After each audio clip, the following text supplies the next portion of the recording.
November 10th. But I do think this is the last of the first cutting. I just managed to pick up a whole bunch of little pastures and backyards again in the last week. Because, well, it's been dry, and I went on a drive in the neighborhood to see if there was anything worthwhile cutting. And right now, anything that looks like it has some grass in it is most definitely worthwhile cutting. And I'm just shooting a video of this field because this is the most billy goat field I've been in, other than mowing behind the pond at home. I don't know if the camera does it justice, but I'm trying to look straight ahead and the hill is going straight uphill. Yeehaw. So we'll probably get more action with a little bit of raking and some baling. I haven't made a round baling video. The windows are dusty, there's lots of glare. So let's watch the mower for one more hot second. And I'm sure the camera has messed up the audio there. The autocorrect it has in itself for, let's say, background noise is not doing so hot. And I try to make it less bad, at least so you can hear my voice. I'm not worried about whether you hear the tractor or not.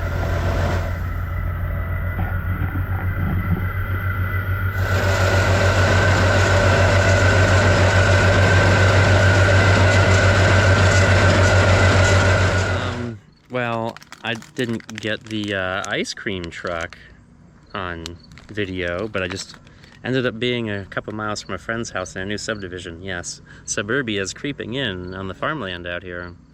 But since I was so close, and maybe a little bit far away from home mowing hay today, because all hay is good hay, I ended up in their neighborhood, and then I parked the tractor and I hear the ice cream truck noise. So there's ice cream. That is suburbia. It's been a good adventurous day. Somewhat sad. I thought, of course that might show you, the camera doesn't show off the slope of this hill, other than, I guess we could do it this way, nice and quiet like we're out here with horses, and use the brakes quite a bit. Those do work, don't need the tractor running. These old small Fords don't have hydraulic brakes. They're all mechanical. So that is fantastic. Yeah, the brakes are hidden inside the big, I don't know what they call that. Horn? I guess they call that like the axle horn or something down there. That's what we'll go with. But yeah, there's enough slope here. Even with the engine running in gear, I still use the brakes a lot, because there's that much slope. And the camera does not do it justice for just how slopey that is. Some really nice hay here. I'd love to square bale, but I don't know if I could keep the stack on the wagon. And really, round baling, there's only like 2 places to drop the bale. Down here at the bottom and up at the very top. Because if I drop it anywhere else, it'll end up, well, the creek is only a few inches or a few feet past where the shrubbery starts, so it'll turn into like fish snacks or something if I'm not careful. Hey, all hay is good hay when there's a drought. Here's a little bit of fast driving. We're starting the round baling finally in this video. And this is just a quick view down the fender. Definitely not in real time, but it's definitely quick of how fast I can make a bale. Gotta back up to dump. Now we're starting the real bale portion here. This is a 2-minute clip. We're gonna make a little bit more than a bale coming up here. You gotta start out a little bit slow. It's a bit cantankerous to get the bale started, but once it's rolling, we're good. It's not quite like the old 845 where it'll start no matter what gear you're in. For some reason, the bottom forming roll, it's got plenty of traction, it looks like, with bars welded to it, but for some reason, if you stuff it in too fast, it'll have trouble getting it wadded up and rolling. So now we're going full speed. Now I was raking 40 feet of hay together here roughly, so I made these round bales as fat as possible. It makes baling super quick, and it makes the bales nice and square. I don't have to sit there and bob and weave on the windrow. I can just drive straight over the center and hope it fits between the tires. And with the super sweep, it'll pick it all up. It's nice having the super sweep because it's very wide to pick up all the hay. Okay, we're netting. That's hard to really see, like the net turning there, and it's hard to see through the bars from the camera. But on a belt baler, you definitely can't see what's happening. It's kind of why I like the bars. I can see through and see the bale. I always back up to dump. Sometimes the bale doesn't roll far from the baler, but I don't have to shut it off. The baler is set up with a mechanism to stop everything from turning when the tailgate lifts. It even runs the chain in reverse. Here we are starting to eat it slowly again. So yeah, I was making a bale in less than 2 minutes, but because of drive time around the field and whatnot and headlands, you know, that didn't help my average. And in the next clip I would talk about how quickly I was making bales and what sort of time frame.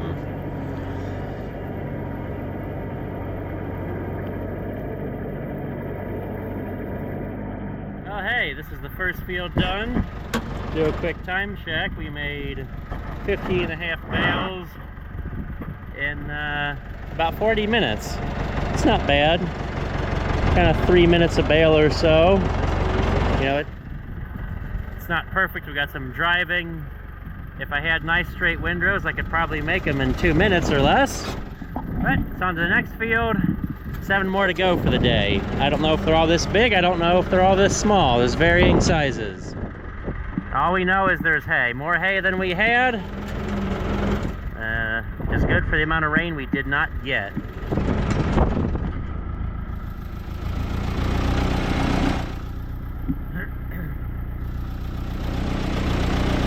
We're at field number 2, and it's a small adventure to get back to it. Not quite a creek crossing, but definitely narrow, where I was glad to have the potager mower real nice and tidy behind the tractor to weave all the way back here.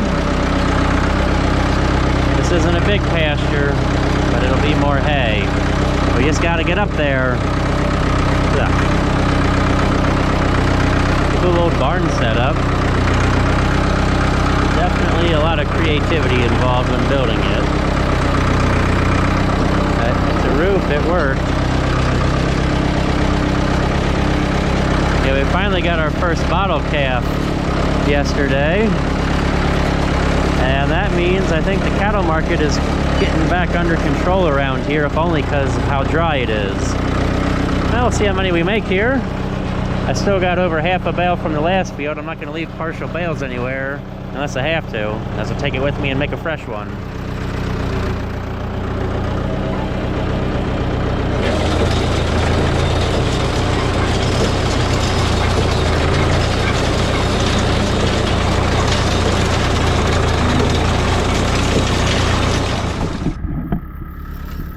Well, that's 5 more bales than we had. I spent more time on the road getting here than baling. But the whole point of raking was to make the baling quick and cover 8 fields in one day. It took me 2 days to mow all 8 and 2 days to rake all 8. So I'm hoping we can be super fast and efficient here.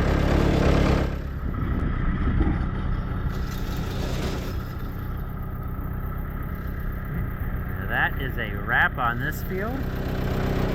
I think we made like 19 or 20 here, so that just doubled the daily total. This is only field 3, but you know, some of the fields will be nowhere close to this, but we're doing good. Gives me faith we'll break 60 on this endeavor. The more hay, the better. Up on to the next one. We had some troubles here, but I decided to put those on camera. Hopefully we don't have any more, but if we do, I guess maybe we'll have to include those. So this is kind of annoying. This is not the first time this has happened today, at least the second, maybe third. For which I got a bale that's not close to being full. I mean, it was almost-ish, but not like full for the chamber. I've gotten it much more than the 4-foot tall before and had issues. But this was nowhere close, and the tailgate was shut. Like I've had issues every once in a while if I don't pay attention. Yeah, the tailgate goes down, but the latches, you know, the cylinders don't fully retract. So then the latch down low there that doesn't catch, and then it'll push the door open, and then in turn will actually cause the belts to slip, because there's also a well, right there, that spring, and there's some parts that take the tension off those belts right there, which this belt isn't doing much. I know I need to get new drive belts. I've only got like 2 decent ones in there. But yeah, it'll every once in a while it'll slip those belts, especially if the tailgate's not fully latched. But this one, the tailgate was latched, and so was the other one. And so we got to spend a couple minutes pushing out the bale and rebaling it, which is, you know, a minor inconvenience. We haven't had too many nuisances today, I guess. Let's push this out and then rebale it. Go bale, go. If you get them going the right direction, they unroll pretty easy. See, this is field number 6, 2 more to go, and they're on the, say, the larger side for this project. This is a small little field. We're gonna get 4 bales here, but it was really nice, clean grass. And on the route, so that is fantastic.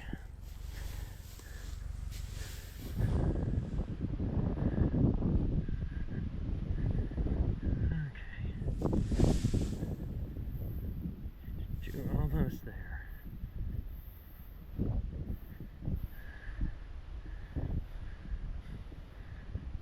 Okay, close enough. We'll eat it by then. We'll finish off the bale in the chamber, then have a little bit to take with us to the next field. Now, because this was already baled and I had the air squeezed out of it and kind of dense, I'm only gonna like creep along in first gear here to rebale it, and maybe even clutch a little bit along the way. There was a pretty big pile where the bale, well, where I had to drop it. Like it just stopped turning. Nothing I could do to make it turn. I mean, I could try to get a pipe or something and leverage on the chain bars, try to force that, but it's just as well drop the bale, unroll it, and start over. I actually find it best when doing this, like rebaling, is to have a bale already started in the chamber. It hasn't gone well when I've had the baler empty and tried to rebale that bale immediately.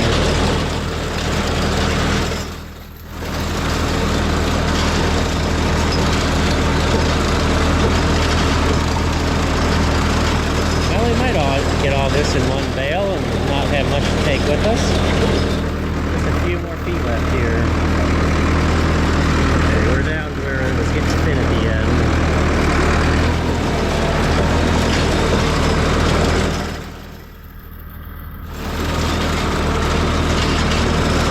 Now this will end perfectly. We'll be able to leave this bale here.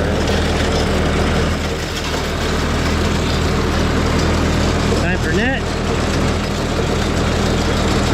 Goes, and hopefully we can watch in there. I got to get rid of our pile of hay. It's coming around at least a second time, I'm sure. Shut it off. It finally quit moving and dump. And conveniently, we left this bale next to the other bale. Yeehaw!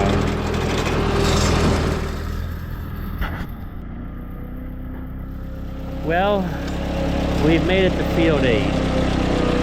You kind of see how I have this collection of round bales down here. I know I really wanted to just, you know, be stupid, go full whistling diesel and drop a bale at the top of the hill there and watch it race down here. But the problem is there is nothing to stop the bale except for the creek. There's no flat area at the bottom, nothing. So I didn't do that. And then before we make this last windrow here, I guess I'll hop off and show you just how much of a Friday the 13th it's been. It is Friday the 13th, and it's 13th and extra hard right now. You know, the minor idiosyncrasies of the bale are coming through hard, and that tire went flat on this field, and we are just limping to the finish, hoping for the best, and about done with life. And we'll see how much longer that one bolt holds out. I usually have two there. Yeah, well, I think by the end of this, I don't have an official count. We had 76 before we started this field, and I'd say there's probably close to 20 here now is my guess. So a solid 90 on the day. I didn't expect to make 90 when I woke up this morning. I was maybe thinking 60 or so. So at least some of these aged pastures and hay fields that didn't get mowed all year had a little something on them. It'll beat a snowball. All the animals have to do all winter is chew cut. So they'll have plenty of time to do that. They'll get to do it a lot on this stuff. It's hard to chew a mud ball or a snow cone. Watch out for those lemon snow cones. Well, we're gonna finish this up, climb this hill like a billy goat. I'll probably end up leaving the baler here and getting it another day with the truck and a fresh tire.